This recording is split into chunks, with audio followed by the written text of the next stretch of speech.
We have here the mending. So, as what I'm picking up right here, actually,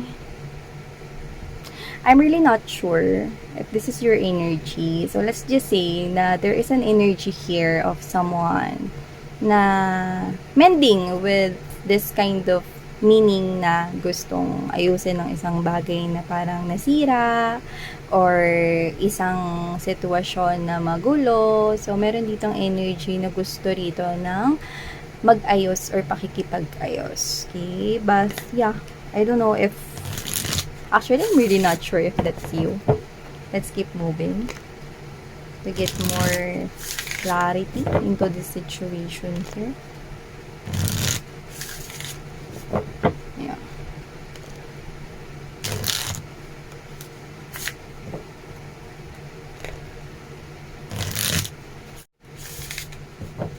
Let's see more from another deck.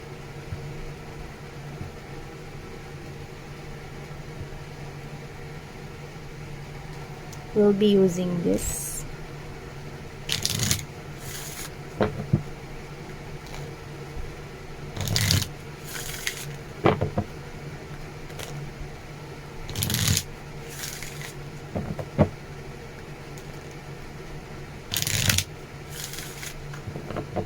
Someone sees you as someone, I'm hearing well respected. So maybe there's an energy here that sees you as someone here on a higher position or nag-build ka sa kanya ng magandang pangalan. So ibig sabihin kung kakilala mo ito kay mga babes, no, nakita ka niya bilang isang mabuting tao or merong isang magandang pamantayan sa buhay. So nakikita ko rito that there is someone, actually there is someone here, okay? Like, literally, specific talaga itong tao. Like, kilala mo ito, no? At parang meron siya ritong balitang natanggap, no? Na ikinagulat niya. Kaya na nga alamin natin, no? With the message of concern followed with this main female here.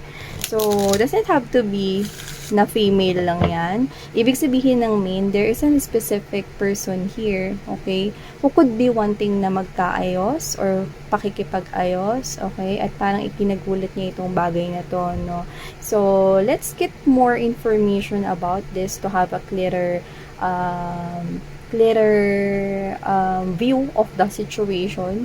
So, nakikita ko dito mga babes, no? Parang meron ditong specific na mga characters or character na pwedeng gustong merong ayusin. Pwedeng bagay o sitwasyon na nasira. I'm hearing lamat. Yeah.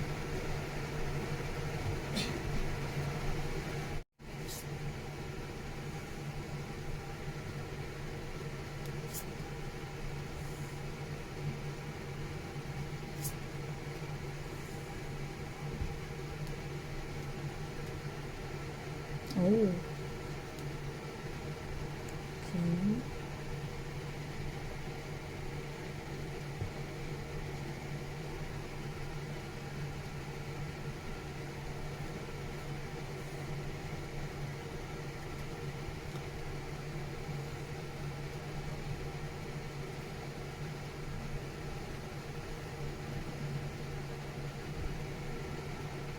Okay.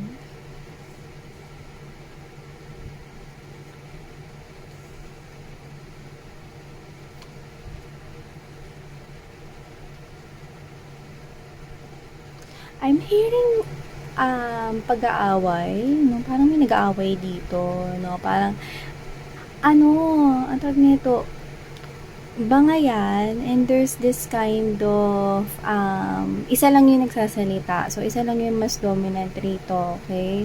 So, yon. Sino yung nag-aaway? Oh, okay. So, before we start this very intriguing reading for you, collective, yan. No? Hi and hello sa inyong lahat. So, thank you so much po sa patuloy at walang sawa ninyo na pagsuporta sa akin dito. Sa mga bagong subscribers, ako po si Yan. Yan mga babes, tuloy kayo rito. Welcome kayo sa community namin. So, meron tayong new channel, ang all about Taurus. So, kung kayo ay Taurus or dealing with Taurus, or may Taurus kayo in your natal or birth chart, you might want to check that out. The link is in the description box. Excuse me. So, wala tayong gender dito. Timeless din ito mga babes, no? At syempre, just take only what resonates. Pero we have here, okay, the energy here of, I think, these are outside energies here. Okay? Lumalabas ka lang dito kasi ikaw yung topic nila. Yeah. But I don't think that this is the Lornas here.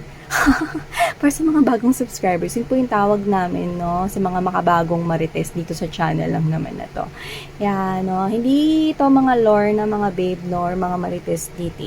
So, I think, ikaw yung topic dito. Okay? There is an old or mature individuals present here. So, this could be pwedeng may age na woman or man right here. So, I'm picking up na mukhang ikaw yung topic nila. So, let's just get straight to the point, no, para mas malinaw. Mukhang nakikita ko rito na ikaw yung topic sapagkat, mga babes, no, pwedeng ito ang parents. Pwedeng mom, dad, or pwedeng kuya or ate, tumatayo na legal guardian, no, ng naging past person mo. So, wala ka dito mahal, wala ka dito collective. Ang nakikita ko rito, no, ay ang energy ng isang magulang, ate, kuya, or legal guardian, tito, tita, kung sino man, mga babes, no, ang kasama nitong tao na to sa kanyang buhay na tumatayo bilang kanyang magulang or nakatatanda sa kanya. So, with the round and round thinker right here, loyal heart, and there's this chaos and conflict. Isa lang nakukuha ko rito. Yan. No? Mukhang meron ditong third party na involved at hindi yun nagugustuhan ng parents niya or kung sino man tong mas matanda sa kanya rito. So, pwedeng may naipalit sa inyong third party, ganyan. So, whatever the case may be, this mature man, this mature woman could be parents, no? This is their number one concern. Okay? As I'm picking up right here, someone here older than your person, nag-iisip with the thinker right here kung talaga bang, alam mo yung nasa tamang tao ba siya ngayon? Dalawa lang yan eh. Una, kung nasa tamang tao ba siya ngayon, or number two, okay, na bibwisit sa kanya kung sino man itong tao na to, no, nakapamilya niya or tumatayo rito, no, na mas matanda sa kanya, no, na parang ayan kasi, bakit pinakawalan mo kasi si collective eh, yan. So, kung wala man ditong third party or may third party pa rin na present ngayon, just only what take only what resonates with you, mga mahal, no. Pero nakikita ko dito, mga babes, kung sino man to, no, naririndi na siya rito dahil bilang isang magulang or nakakatanda, no, nag-aalala ang mga ito, yan, no, kung tama ba, no, yung pathway na tinatahak dito ng kapamilya nila o ng anak nila, no? Yung ex mo, yun yung ex mo, no? Kasi baka mamaya pag pumasok siya rito or yung pinasok niya na relasyon na yan, no, with the third party or with the other person right here, nag-aalala itong mga kapamilya niya, no, na baka maging mapariwara or magulo lalo yung buhay niya rito, no? So, ibig sabihin with that word lalo, no, mukhang hindi maganda yung sitwasyon niya right now, no? Tapos, mukhang nakikita ng parents dito na parang hindi nakabubuti para sa kanya yung third party or hindi nakabuti kasi pwedeng sa iba tapos na. No, hindi nakabuti yung third party na yun, no? So, natatakot sila dito, no? Yung iba, pwedeng nagsisimula pa lang to, yung iba, pwedeng naipalit kayo rito sa third party na to, no? Kasi iniisip rito, as in, hindi nakakapag trabaho ng maayos to especially kung only child lang yan, yung ex mo na yan, no? Kasi pwedeng kilalang kilala ka no, ng pamilya niya rito or kung sino man to, pwedeng mga best friend rin niya na tumatayo rito ng family. Nag-aalala sana, hindi sila makafocus dito, oh. Kung nanay niya to, tatay niya to, no, occupation in reverse right here, no, the mature woman. Siya makafocus dito kasi nag-aalala siya. Okay? This could be an energy of a parent. Yan. No? simula na naghiwalay kayo, ikaw na lagi yung bukang bibig rito ng kapamilya na, ano, anong ginagawa mo? Bakit mo pinagpalit si Collective? Parang ganun yung naririnig nga. Siguro kayo nag-aaway, no? Siguro ganun yung mga bangayan, no? Parang, anong ginagawa mo? Ba't mo pinagpalit si Collective? Sigurado ka pa talaga na yan talaga yung gusto mo? Na yan talagang tao na yan, yung third party na yan ang gusto mo? Yan, no? Kasi parang ang katwiran, no, ng parents niya rito or ng tumatayo niya rito ang guardian, no, with a loyal heart, is that pwede kasing nawin mo yung heart nila. Pwedeng dahil kasi nakilala, pwede kasing nagka-in relationship rin kayo ng matagal. Dahil nakilala ka nila rito ng bonggang-bongga, nakita nila na deserving ka, no? Na talagang hindi mo lolokohin yung anak nila or itong kuya nila, ate nila, no? Or, I mean, itong kapatid nila. So, whatever the case may be. This is an energy of someone here na baka maperewara, no? Or baka maling tao pala yung napuntahan. Or baka tapos na ito para sa iba kasi timeless nga to mga mahal, no? Sumikita ko rito, no? Na baka ngayon, nagsisisi na ngayon. Ayan kasi, sinabihan ka na namin dati. Ha? Nasa tamang tao ka na, lumihis ka pa ng landas. Yan. So, syempre bilang mga magulang at tunay na kapamilya rito, no, siguro windangers na ngayon yung ex nyo, no? Ito yung scenario kasi general reading to mga babes, kaya binibigay ko sa inyo lahat ng mga scenario eh. Ito, kung may third party, duman tayo sa third party na naipalit sa inyo, no? Noon. Yan. So, pwedeng nagkaroon ng bangayan dito between this parent right here or someone with a mature energy, no? Pwedeng ang kapamilya or pwedeng tinuturing siyang kapamilya, no? There is a genuine concern na parang, anong ginagawa mo? Nasa tamang pag-iisip ka ba? Bakit pinagpalit mo si Collective? Anong meron? Ba't nyo na lang pag-usapan kung meron kang mga bagay na hindi nagugustuhan or kung may problema kayo, pag-usapan ninyo. Yan, lalo na kung long-term committed kayo dyan sa tao na yan, no? Kilala ka na talaga ng parents niya rito, no? At sa nakikita ko rito, pwedeng, yun nga, inilaban niya yun ng bonggang-bongga. Yan. So, kung kasama niya pa rin yung third party na yun ngayon, no? Yun pa rin at yun, hindi nakaka-move on yung parents niya. So, every time na makikita siya or uuwi siya sa kanila, no? Kasi pwedeng nagtatrabaho siya, no? Or baka nagli-live-in na sila nito kasi may nakuha rin tayong ganon. So, kung sino man ito, no, every time nakikita siya ng parents niya, no, dalawa ang nararamdaman. Pagkadismaya, kasi nga ang gusto ay ikaw, no, ang maging parte ng pamilya nila at hindi yung third party. At pangalawa, no, nag-aalala rin kasi nga, syempre, ang puso ng ina, no, or ang puso ng isang ama, no, is alam nila, no, parents knows best. Okay, para sa kanilang mga anak. No? So, alam nila na ikaw yung nararapat para sa anak nila. No? Kasi kilala ka na nila, alam na nila yung ugali mo, alam na nila kung paano ka makisama, alam na nila na talagang minahal mo yung anak nila. No? Yung anak nila yung may pulot dulo ng mali dito at alam nila yun. No? There is a deep knowing, okay, into this family member here or into this friend na tumatayong family. So, whoever is this, okay, pwedeng tito-tita rin niya yan. So, whatever the case may be, nag-aalala tong mga to.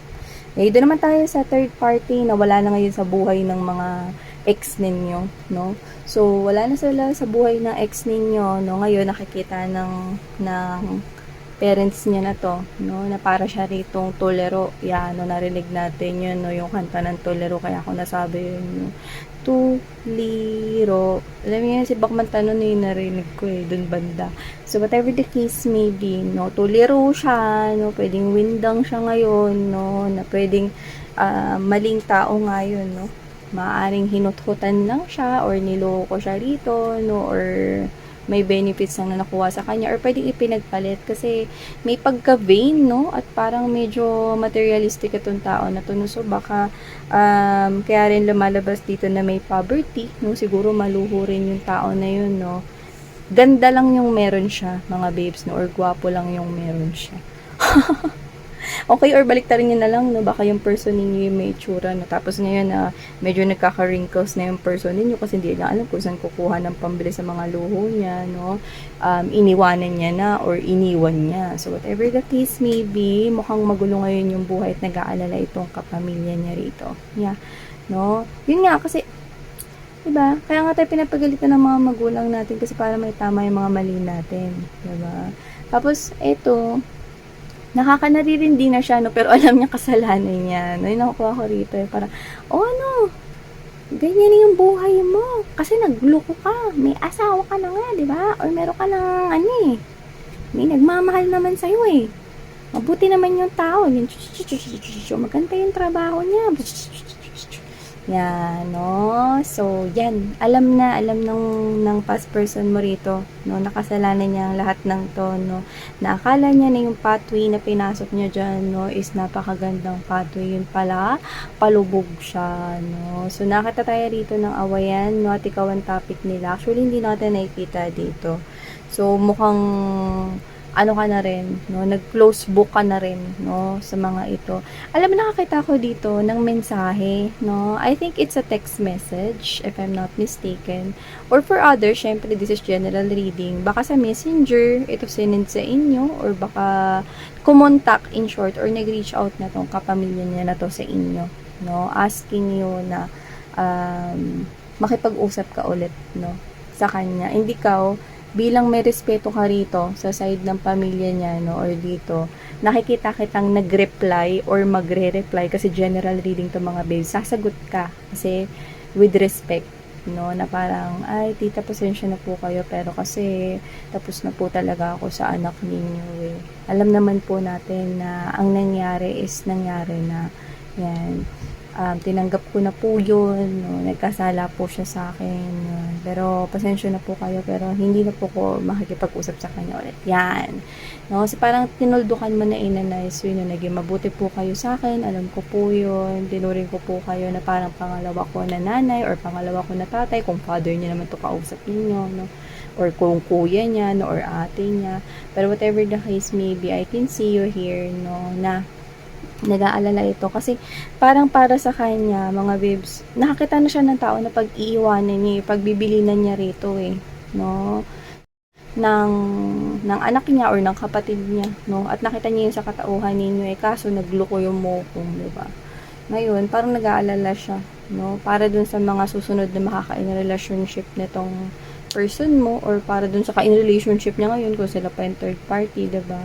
Nag-aalala siya rito. No, siguro namamayat talaga, no? Kasi nasa middle ng reading na ito ang poverty. No, namamayat siguro na stress yung ex-person mo, no? Sa naging ending ng relationship ninyo. Whether ka-connect niya pa yung third party ngayon or wala na sila nung third party. Nakikita ko rito na parang hindi maganda yung takbo ng kanyang life ngayon. So, yeah, there is a big concern coming from the parents, coming from the family, or coming from the friends. Ayan. So, yeah, na tayo magagawa if that's the case. As what I'm picking up right here, damage is already done. So, whatever the case may be, I can see you na talagang nag-fly away na kayo, no? Sa inyong new chapter, no? So, yan. Para lang alam mo, no? Kasi nagtatalo at nagbabangayan pa sila rito. Okay? At ikaw ang topic. Diba? Para alam mo rin. So, yan mga babes, no? So, thank you so much. Love and light. And,